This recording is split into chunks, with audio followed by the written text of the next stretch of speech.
ظلم المنتخب المغربي وتذكر معي ذلك. نعم. في مباراة البرتغال. نعم. رفضت لنا ضربة جزاء واحتسب علينا هدف كريستيانو رونالدو من خطأ واضح لبيبي في حالة دفع للمدافع المغربي. لا لاحظتها. نعم.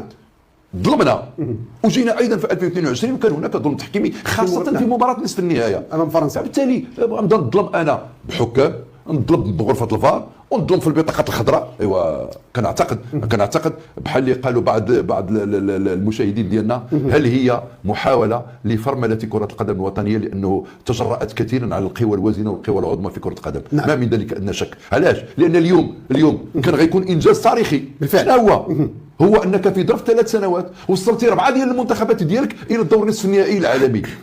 المنتخب الاول في سنه 2022 في قطر، المنتخب الاقل من 23 سنه نصف نهائي الالعاب الاولمبيه في باريس، المنتخب الاقل من 20 سنه داز النصف النهائي والنهائي وتوج، وكان المنتخب اقل من 17 سنه قاب قوسين او ادنى من الوصول الى هذا الدور نصف النهائي. وانا اقول على انه قطعت عليه الطريق.